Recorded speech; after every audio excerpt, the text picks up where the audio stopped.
ब्रह्मचारी जी, ओम नमो नारायण। आप श्री पूरे विश्व का सबसे धर्म की धरोहर गोवर्धन पीठ से ब्रह्मचारी है, पूज्यपाद शंकराचार्य भगवान के कृपा पात्र है। हम ये आप श्री के मुखार बिंद से पूरे उत्कल वासियों को, पूरे देश भर के सनातनियों को जानकारी देने के लिए आप श्री का उत्तर के माध्यम से उन लोगों का शंका का समाधान होना चाहिए। वो हेतुवादी जो धर्म को नहीं मानते हैं, परंपरा को नहीं मानते हैं, वो लोग बोलते हैं कि पराग के समय में जो पाक निषेध है, वो पाक निषेध वो अंध परंपरा है। वो पाक निषेध को पर कुछ लगाम नहीं लगना चाहिए, वो सब कुछ सब खा सकते हैं। इसके बारे में वो पराग का सूर्य भगवान के राहु संक्रमण का वही काल में क्या क्या निषेधादेश है, हमको क्या क्या मानना चाहिए, इसके बारे में मैं नम्रता के सहित आप श्री से उत्तर जानना उचित समझता हूँ। नारायण नारायण नारायण। नीलाचल निवासाय नित्याय परमात्मने बलभद्र सुभद्राभ्याम जगन्नाथाय ते नमः। बहुत अच्छा प्रश्न आपने ये किया है, लोकोपकारी यह प्रश्न है। सबसे पहले तो मैं सभी लोगों से ये कहना चाहूँगा, लगातार श्रीमद् जगत गुरु शंकराचार्य भगवान परम पूज्य गुरुदेव पूरी पीठाधीश्वर महाभाग पूरे विश्व को लगातार यह बात बताते रहे हैं, बता भी रहे हैं। सनातन धर्म में छोटा से छोटा कोई कर्म जिसका समर्थन शास्त्र ने किया है वो पूर्ण दार्शनिक है, वो पूर्ण वैज्ञानिक है। वैज्ञानिक का मतलब आजकल की भाषा में साइंटिफिक है, और पूर्ण व्यवहारिक है। इसीलिए सबसे पहले कोई भी सनातन धर्म का विषय आता है तो आप ये विचार करें कि वास्तव में क्या ये अंध परंपरा तो नहीं है। श्रीमद् भागवत में अंध परंपरया, दसम स्कंध के 87वें अध्याय में अंध परंपरया यह शब्द आया है। अंध परंपराएं भी समाज में बहुत कुछ चल पड़ी हैं, लेकिन हम अंध परंपरा की बात नहीं कर रहे हैं। आप पहले यह समीक्षा करिए कि क्या वास्तव में कोई परंपरा जो चल रही है वो शास्त्र सम्मत है। यदि वो परंपरा शास्त्र सम्मत है तो निश्चित रूप से उसके मूल में कोई दर्शन, कोई विज्ञान, कोई व्यवहार सन्निहित है। दर्शन, विज्ञान, व्यवहार से संवलित सारे सिद्धांत सनातन सिद्धांत हैं। तो ग्रहण के संदर्भ में भी आपने जो प्रश्न किया है वो निश्चित रूप से ग्रहण काल में भोजन का जो त्याग है ये शास्त्र सम्मत पक्ष है।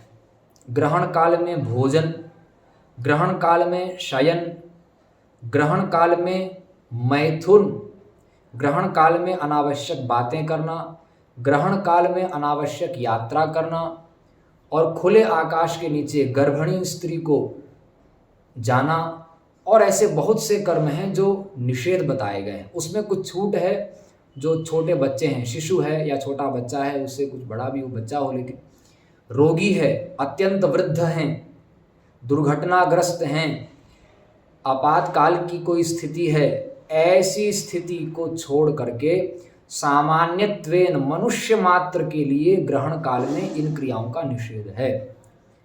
अभी इस ग्रहण की बात जो चली उसके संदर्भ में तो धर्म सिंधु इत्यादि ग्रंथों में स्पष्ट निर्देश दिया गया है। वो वचन आप ध्यान से सुन लीजिए।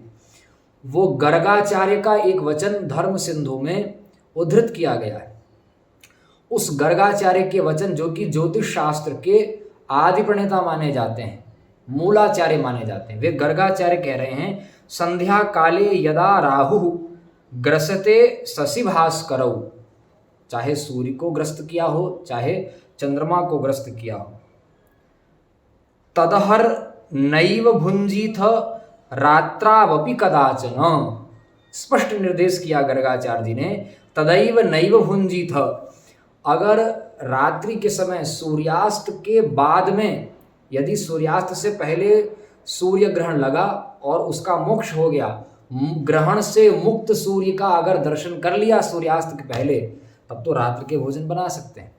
और अगर सूर्यास्त हो गया ग्रहण, प्रायः सूर्यास्त के बाद में उसका कोई ना कोई काल स्पर्श होता है। तो ऐसी स्थिति में भोजन करना ही नहीं चाहिए। सामान्य ग्रहण काल में भी सूतक का जो समय है, जैसे अभी सूर्य ग्रहण हुआ था तो उसमें 12 घंटे पहले सूतक लग जाता है। चंद्र ग्रहण में बहुत से वचन हैं, उन वचनों में विज्ञान है, लेकिन फिर भी 8 घंटे पहले 6 घंटे पहले इसकी मर्यादा है, उसको अवश्य पालन करना चाहिए। अत्यंत वैज्ञानिक है। अब इसके संदर्भ में 2-3 बातें हम आपको बता देते हैं। दिन को लेकर के, जिसको वार कहते हैं, तिथि को लेकर के, पक्ष को लेकर के, माह को लेकर के, वर्ष को लेकर के हमारे यहाँ क्या करना क्या नहीं करना इसका निषेध शास्त्र में है। और शास्त्र का जो निषेध है, पहले ही कहा हमने, वो पूर्ण वैज्ञानिक होता है, उसमें किंतु परंतु नहीं करना चाहिए। शास्त्र के निषेध पूर्ण वैज्ञानिक हैं। भगवान कृष्ण इंद्र को मानते हुए भी वर्षा में जो हेतु गिरिराज हैं, पर्वत हैं, इसकी पूजा का विधान भगवान ने किया। कितना वैज्ञानिक कदम भगवान कृष्ण ने उठाया था। वो वैज्ञानिक कदम उठाने वाले सर्वेश्वर सर्वज्ञ भगवान कृष्ण, उन्होंने श्रीमद् भगवद गीता में स्पष्ट निर्देश दिया है, तस्मात् शास्त्रम प्रमाणम ते कार्या कार्य व्यवस्थितौ। शास्त्र ही प्रमाण है क्या करणीय है और क्या अकरणीय है। तो शास्त्र प्रमाण है। और कौन से शास्त्र? जो सनातन शास्त्र है, जो आर्ष शास्त्र है, वो वैज्ञानिक हैं। अब देखिए, रात में हम लोग दही नहीं खाते हैं।